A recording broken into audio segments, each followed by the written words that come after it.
नमस्कार किसान साथियों, एक बार फिर से आप सभी का स्वागत है। किसान साथियों, आज इस वीडियो के माध्यम से हम आलू की खेती की संपूर्ण जानकारी जानेंगे। किस प्रकार किसान भाई आलू के उन्नत खेती कर सकते हैं, किस प्रकार उन्हें बीज उपचार करना है, किस प्रकार खेत तैयार करना है, किस प्रकार बुआई करनी है, किस प्रकार खरपतवार और कीट प्रबंधन करने हैं, किस प्रकार सिंचाई करनी है और किस प्रकार खाद देना है। तो इन सब जानकारियों के लिए किसान साथियों अंत तक वीडियो देखते रहें। चलिए शुरू करते हैं। तो आते विषय की बात पर और जान लेते हैं सबसे पहले किस प्रकार हमें खेत की तैयारी करनी है।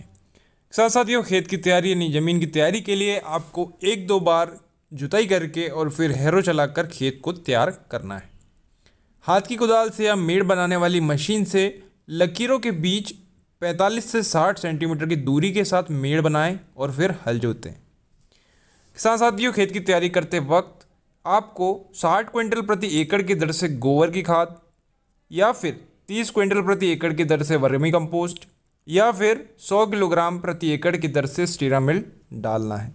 एक बार ज़मीन की तैयारी हो जाए तो सबसे प्रमुख बात आती है बीज उपचार की। बीज उपचार के लिए किसान साथियों आपको प्रोबेक्स 20 FF प्लस स्टार्टअप रेनो का कॉम्बिनेशन इस्तेमाल करना है। जहां प्रोबेक्स 20 FF में आपको carboxin 17.5% plus theorem 17.5% FF form में मिलता है, वहीं स्टार्टअप रेनो जिसमें आपको थाइमेथॉक्सम 30% FS फॉर्म में मिलता है। किसान साथियों, इनसे उपचारित करने से दीमक, सफ़ेद कीड़े, मिट्टी जनित रोगों के हमलों को रोकने में हमें मदद मिलती है। उसी के साथ किसान साथियों, अगर आपको 12 क्विंटल या फिर अधिक कंद प्रति एकड़ की दर से उपचारित करना हो तो आप प्रोबेक्स 250 ml प्लस रेनो 250 ml का 12 से 15 लीटर पानी में घोल बनाएं और कंदों पर स्प्रे करें और स्प्रे करने के 1 से लेकर 2 घंटे तक उसको सूखने दें। बीज उपचार के बाद आलू के कंद रोपाई के लिए तैयार हो जाते हैं। तो किसान साथियों, बात आती है रोपाई के वक्त देने वाले खादों की।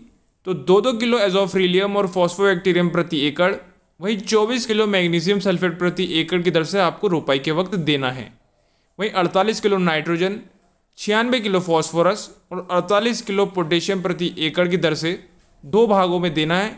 आधा रोपाई के समय और आधा रोपाई के 30 दिन बाद एज अ टॉप ड्रेसिंग आपको देनी है। इसके साथ किसान साथियों आपको UPL का जेबा 5 किलो प्रति एकड़ प्लस कोपियो 3 किलो प्रति एकड़ की दर से मिट्टी में देना है। आलू के कंदों को लगाने के लिए 2.5 सेंटीमीटर व्यास यानी कि डायमीटर वाले आलू के कंद चुनें। यदि आलू इससे बड़े हैं तो आप उन्हें लंबाई की दिशा में काट भी सकते हैं, लेकिन ये सुनिश्चित कर लें कि प्रत्येक टुकड़ों में 2 से 3 अंकुर या फिर आँखें हों और उनका वजन कम से कम 25 ग्राम हो। इन कंदों की 60 बाय 20 की पंक्ति में आप रोपाई कर सकते हैं। रोपाई करने के बाद बात आती है सिंचाई की। तो किसान साथियों, रोपण के 10 दिन बाद फसल की सिंचाई करें। उसके बाद आप हर सप्ताह हर हफ्ते में 1 बार सिंचाई कर सकते हैं। आगे बात कर लेते हैं घास फूस यानी कि खरपतवार प्रबंधन की। किसान साथियों, हमें बुआई के 15 दिन बाद पहला खरपतवार प्रबंधन करना है। खरपतवार प्रबंधन में किसान साथियों आप UPL के एवर्ट का इस्तेमाल कर सकते हैं। इसमें टेक्निकल मेट्रीब्यूजिन 70% जो कि WP यानी कि वेटेबल पाउडर फॉर्म में आता है। इसको किसान साथियों आप 100 ग्राम प्रति एकड़ की दर से इस्तेमाल कर सकते हैं। इसके अलावा आप UPL शगुन 2111 का भी इस्तेमाल कर सकते हैं, जिसमें कि टेक्निकल मेट्रीब्यूजिन 42% प्लस एडिशन में क्लोडिनोफ ऑफ प्रोपोगिल 12% जो कि वेटेबल ग्रेनुल फॉर्म में आता है। इसको आप 200 ग्राम प्रति एकड़ की दर से इस्तेमाल करें। इसके साथ आपको एडिशन में सिल्वेट गोल्ड नाम का सुपर स्प्रेडर भी इस्तेमाल करना चाहिए, जो कि आप 50 ml प्रति एकड़ की दर से इस्तेमाल कर सकते हैं। आगे बात कर लेते हैं किसान साथियों भूयोजन की प्रक्रिया के बारे में। जब बुआई के 30 दिन हो जाए तो हमें पहली भूयोजन की प्रक्रिया करनी होती है। जब पौधे 15 से 22 सेंटीमीटर की ऊंचाई प्राप्त कर लें तो पत्तेदार टहनियों की जड़ों को हिलाए बिना पूरी ऊंचाई तक मिट्टी से घेरा जा सकता है। इस प्रक्रिया को भूयोजन करना कहते हैं। इस प्रकार आलू को मिट्टी में डालने से भूमिगत तनों की लंबाई बढ़ जाएगी। किसान साथियों, मिट्टी की लकीरों को कंदों को ढकने के लिए पर्याप्त ऊंचा होना ज़रूरी है। बड़े क्षेत्रों में भूयोजन करने के लिए मोल्ड बोर्ड या फिर मेड़ बनाने की मशीन का इस्तेमाल भी किया जा सकता है। भूयोजन करते समय यानी कि बुआई के 30 दिन बाद किसान साथियों आपको मिट्टी जनित फफूंद रोगों से सावधान रहना चाहिए। इनके बचाव के लिए आप यूरिया के साथ UPL कंपनी के साफिलाइजर का प्रयोग कर सकते हैं, जिसमें कि carbon dioxide 12% plus mancozeb 63% WP यानी कि वेटेबल पाउडर फॉर्म में आता है। इसका प्रयोग आप 500 ग्राम प्रति एकड़ की दर से कर सकते हैं। उसी के साथ जान लेते हैं आलू की खेती में रोग एवं कीट प्रबंधन के बारे में। जब आपकी फसल 35 दिन की हो जाए तो ऐसी स्थिति में आपको कई तरह की मिट्टी जनित एवं फफूंद रोग वहीं कीटों से आपको सावधान रहना चाहिए। मिट्टी जनित एवं फफूंद रोगों में early blight, septoria leaf spot, late blight काफ़ी कॉमन है। वहीं कीटों में aphid, jassid, leaf miner, white fly, spider mite, thrips, potato tuber moth और टोबैको कैटरपिलर से आपको सावधान रहना चाहिए। इनके प्रबंधन के लिए किसान साथियों आप यूपीएल कंपनी के उथेन एडवांस, जो कि एक फफूंद नाशक है, उसी के साथ एडिशन में लेंसर गोल्ड कीटनाशक का प्रयोग कर सकते हैं। उथेन में टेक्निकल मैनकोजेब 75% WP यानी कि वेटेबल पाउडर फॉर्म में आता है। वहीं उथेन एडवांस में मैनकोजेब 75% वेटेबल ग्रेनुल फॉर्म में आता है यानी कि दानेदार फॉर्म में आता है। इसका प्रयोग आप 750 ग्राम प्रति एकड़ की दर से कर सकते हैं। वहीं लेंसर गोल्ड की बात करूं तो इसमें टेक्निकल एसीफेड 50% प्लस इमिडाक्लोरोपिड 1.8% जो कि SP फॉर्म में आता है। इसका प्रयोग आप 500 ग्राम प्रति एकड़ की दर से कर सकते हैं। वहीं उसी के साथ सुपर स्प्रेडर सेलमेट गोल्ड का भी आप इस्तेमाल कर सकते हैं जो कि 50 ml प्रति एकड़ की दर से इस्तेमाल होता है।